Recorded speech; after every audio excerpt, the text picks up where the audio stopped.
Comme vient de le dire Martine, c'est bientôt fini. Merci Martine, merci Salah, merci de m'avoir invité. C'est un grand plaisir d'être parmi vous à Mulhouse.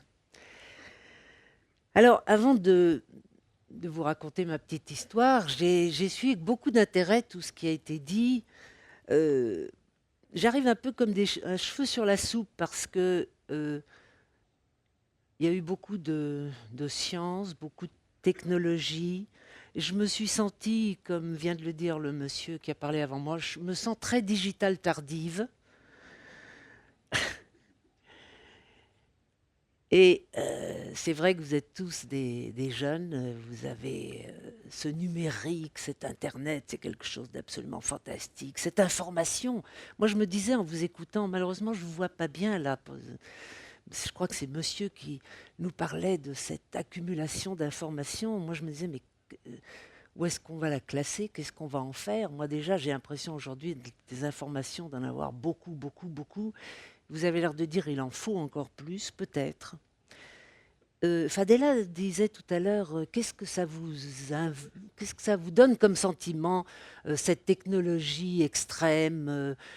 Moi, ça me donne parfois un sentiment d'être un peu un otage quand mon ordinateur ne fonctionne plus ou quand dans mon équipe, tout d'un coup, il y a une panne d'électricité, on a l'impression que tout s'arrête. Donc, vous voyez, j'ai l'impression que je suis un peu rabat-joie, mais je relativise un tout petit peu cet enthousiasme que vous avez tous manifesté.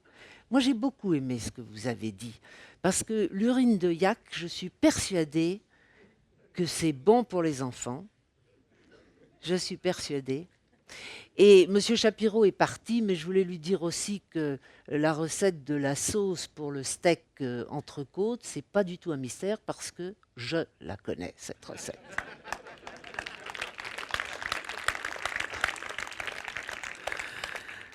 Alors, ça c'était un peu pour se détendre, pour rentrer en matière, mais je vais quand même vous parler de la chirurgie cardiaque. Alors, c'est vrai que la chirurgie cardiaque, par rapport à tout ce qu'on a entendu jusqu'à présent, je ne fais pas de jeu de mots, je suis sincère en disant ça, c'est véritablement l'artisan.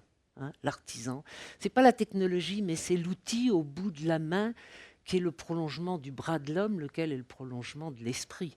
Donc finalement, cet outil, on en a encore besoin aujourd'hui. Et je suis très souvent étonnée de constater que... Alors d'abord, la chirurgie cardiaque date de, elle a exactement mon âge, 70 ans. 73. Absolument. Elle est née en 1938, première intervention, et encore à ce moment-là, on ne rentrait pas dans le cœur. On tournait un petit peu autour, et ce n'est qu'en 1945 qu'on a enfin réussi à rentrer dans le cœur, grâce là encore à la technologie, à la circulation extracorporelle, c'est-à-dire on a trouvé le moyen de faire vivre le patient pendant qu'on arrêtait son cœur. Donc vous voyez, la chirurgie cardiaque n'est pas une science très ancienne. Donc moi, j'ai fait de la chirurgie. Tout le monde parle de soi, je vais parler un petit peu de moi aussi. J'ai fait de la chirurgie, puis très vite, j'ai voulu faire de la chirurgie cardiaque. Et très vite, j'ai voulu faire de la chirurgie cardiaque de l'enfant. Pas parce qu'on me dit souvent, vous adorez les enfants. Oui, mais j'aime bien les adultes aussi. Et puis j'aime bien les vieux. Et puis j'aime pas plus un enfant qu'un homme de 40 ans. Mais la chirurgie cardiaque de l'enfant, techniquement, elle est absolument passionnante. Elle s'adresse, on va en dire un petit mot tout à l'heure, elle s'adresse à des malformations et ça rend le geste technique véritablement très intéressant. Et surtout, et c'est là où je veux en venir, c'est un peu la loi du tout ou rien. Vous n'opérez pas, l'enfant va mourir ou va vivre très mal. Vous opérez, l'enfant va revivre. Ça, c'est quand même très, très intéressant. Alors, l'histoire, je vous avais promis une petite histoire. Elle date d'il y a 15 ans, puisque c'est le début de l'association. Je vais bien sûr vous parler de l'association Mécénat Chirurgie Cardiaque. Il y a 15 ans, donc, je dirigeais le service de chirurgie cardiaque pédiatrique. À l'époque, c'était à l'hôpital Laennec à Paris. Et puis, je reçois une lettre très émouvante et très, très bien écrite d'un papa iranien. Il était professeur de français en Iran et donc il écrivait un français extrêmement fleuri, extrêmement joli. Et c'était un appel au secours. Il avait un enfant qui avait une grave malformation, qui ne pouvait pas être opéré dans son pays. Il était professeur de français, il n'était pas richissime, bien sûr. Et il écrivait dans le service pour voir si est-ce qu'on pourrait faire quelque chose pour cet enfant. Alors j'ai pris sa lettre et puis je suis allée voir la direction de l'hôpital. J'ai dit, écoutez, est-ce qu'on pourrait faire quelque chose pour faire venir cet enfant? Et évidemment, la directrice m'a dit, mais Madame Leca, il n'en est même pas question. Déjà, on est à moitié en faillite, vous imaginez, si on commence à faire venir tous les enfants de l'étranger pour les opérer, c'est strictement impossible. Et ça a été le déclic, puisque j'ai cherché à répondre à votre question, hein, de l'idée au momentum, c'est ça? Momentum. J'ai pas bien compris ce que ça veut dire momentum. Parce que momentum, ça me paraissait statique, alors que vous vouliez au contraire quelque chose de dynamique. Bon, enfin bon, ça a été momentum à ce moment-là. Non, pas encore momentum, c'est idée.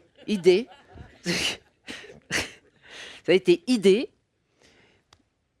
Quel est l'obstacle à ce que cet enfant vienne se faire opérer, autrement dit, passer quasiment de trépas à vie, hein, je vous ai dit tout à l'heure. On les opère, on les guérit quand même. C'était l'argent. C'était l'argent. Voilà, l'argent. Vous voyez que c'est important. Alors, on a créé, on s'est dit, comment faire? Il y a de l'argent, il y en a. Faut le trouver. Pour le trouver, on va créer une association. Donc, c'était il y a exactement 15 ans. On va bientôt fêter nos 15 ans. Avec mon filleul, qui est un garçon plus jeune que moi, un garçon qui est chasseur de tête, vous voyez, qui est dans un milieu très, très punchy, très entrepreneur, comme vous l'êtes tous ici. Il fallait bien qu'on soit deux. Hein, moi, le soutien, le technicien, puis lui, les idées, etc. On a créé Mécénat Chirurgie Cardiaque avec un but très précis, c'est de faire venir en France des enfants qui avaient le cœur mal formé. On reviendra, je ferai un tout petit cours d'anatomie après, parce que c'est quand même important, pour les opérer, puis qu'ils puissent rentrer chez eux pour revivre. Alors, momentum, c'est-à-dire que j'ai trouvé le premier financement, je me rappelle, je crois qu'on peut dire des noms, hein, c'est tout à leur honneur, c'était le laboratoire, attendez que je ne me confonde pas, parce que c'est Johnson & Johnson Medical. J'ai rencontré le patron, on a bavardé, etc. Il venait juste de lancer une fondation, parce que c'est très à la mode dans les grandes boîtes de lancer des fondations. J'ai eu mon premier chèque, j'ai fait venir le premier enfant. Il a été dans la première famille d'accueil, qui était la belle famille de mon filleul. Et ça a été un momentum immédiat. Et puis, on a continué comme ça. Alors,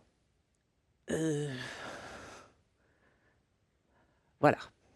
Ça, c'est des images qu'avaient fait, effectivement, vous avez dit, TEDx Paris, c'est eux qui avaient fait ça, ils avaient travaillé, ils avaient cogité longuement, donc j'ai gardé les mêmes images. 8 sur 1000. C'est la fréquence des malformations congénitales, cardiaques de l'enfant. 8 sur 1000 naissances, presque 1 sur 100. Vous voyez, c'est quand même impressionnant.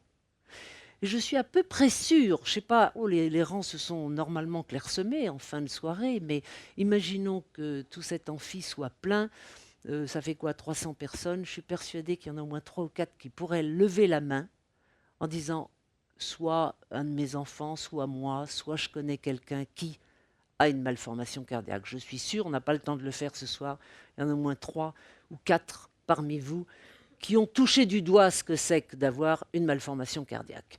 Parce qu'un cœur d'enfant peut être atteint de 2 façons. Soit mal formé à la naissance, malformation congénitale, ne confondez pas avec héréditaire, il ne tient pas ça de son père et de sa mère, c'est au moment de la formation du fœtus, il s'est passé un petit quelque chose qui n'a pas bien voulu cuire comme il fallait, et apparaît une malformation. Très variables les malformations, des trous, des malpositions, des rétrécissements. Parce que le cœur, hein, n'oubliez jamais que le cœur, ce n'est qu'une pompe, avec des vaisseaux qui arrivent et des vaisseaux qui partent, des vaisseaux afférents et efférents.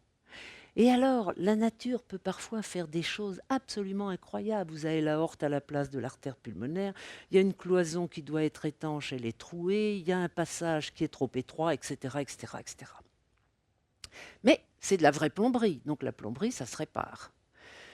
La deuxième atteinte possible du cœur de l'enfant, ce sont les valvulopathies rhumatismales.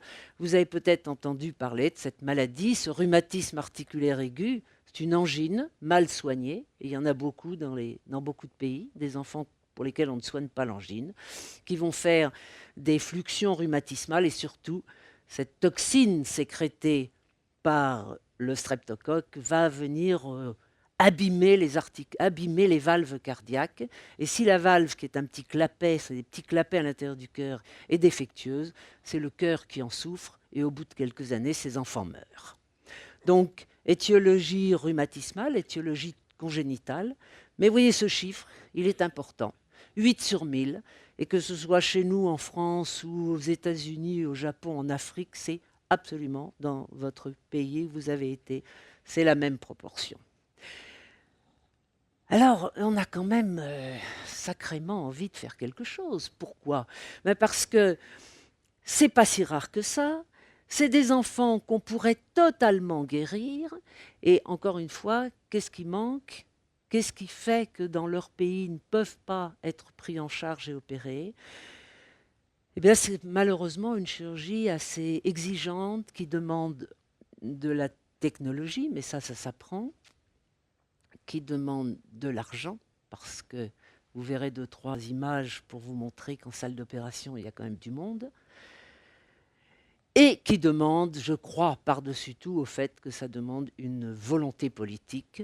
Et il est certain que dans beaucoup de pays que l'on nomme pudiquement en voie de développement, où il y a Internet, mais il n'y a pas la pénicilline pour soigner l'angine.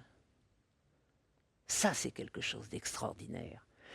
Tous nos malades qui viennent, pour 50%, ils viennent d'Afrique, mais aussi d'autres pays, bien sûr, d'Asie, d'Europe centrale, etc. Mais je vois par exemple le problème des petits Africains. Il n'y a pas les médicaments, il n'y a pas les soins, mais par contre, vous échangez par Internet. Ça, c'est quelque chose qui me fascine toujours. Donc, ils ne peuvent pas être opérés chez eux. Voilà.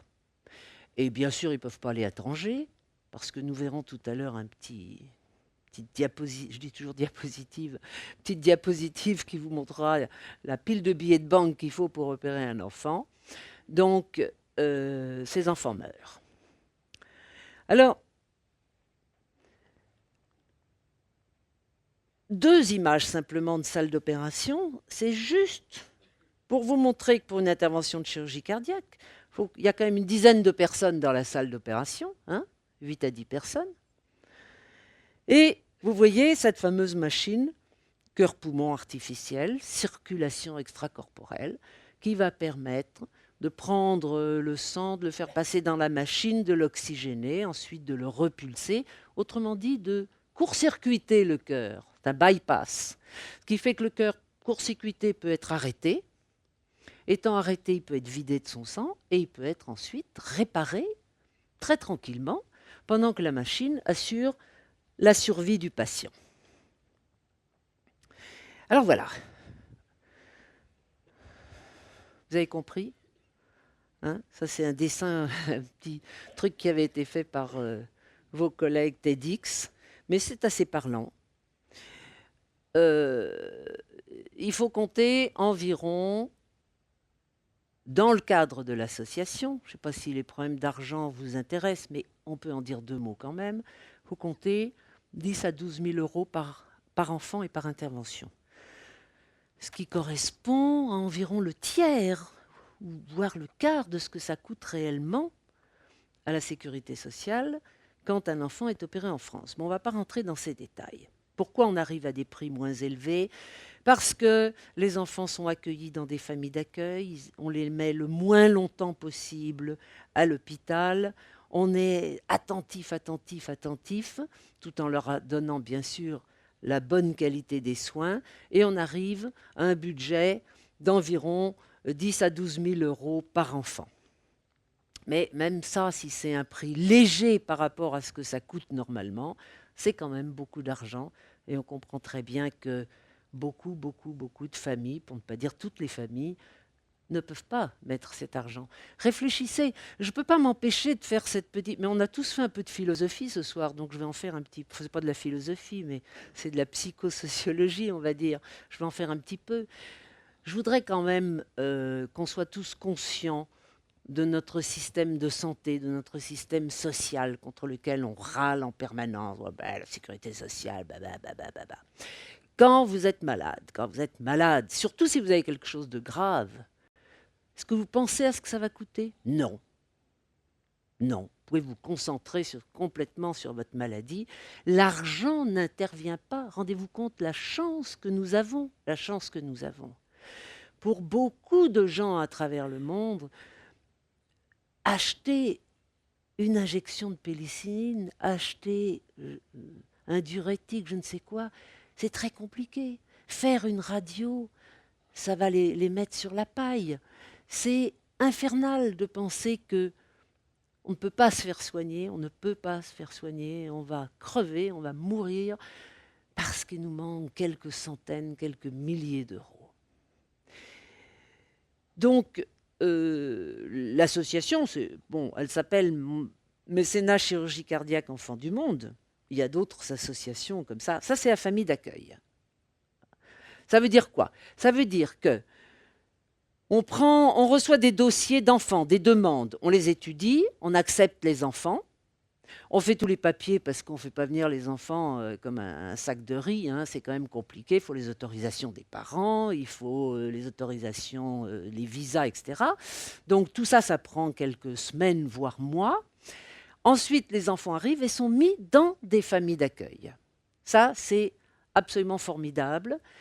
Ils viennent sans leurs propres parents.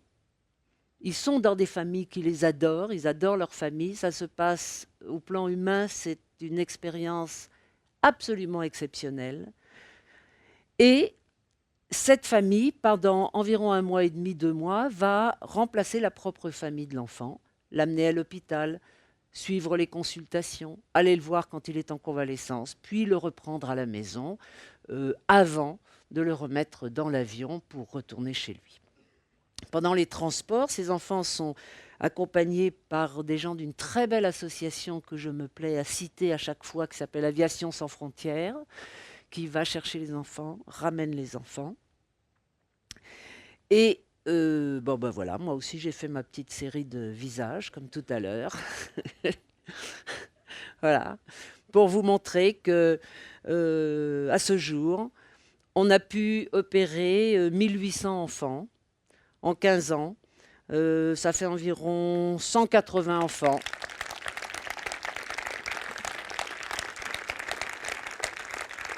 Merci, vous êtes gentils comme tous. 180 enfants, c'est mieux de dire un enfant tous les 2 jours. Hein. 180, on dit c'est pas terrible, mais un tous les 2 jours, c'est quand même important. Et je le répète parce que c'est un vrai bonheur. Il y a des petits pépins parfois. Hein. La chirurgie cardiaque, c'est pas non plus d'aller se faire soigner une dent cariée, mais globalement, c'est une chirurgie qui fonctionne très bien. Et c'est des enfants qui vont repartir chez eux guéris. Voilà, j'avais promis d'être courte.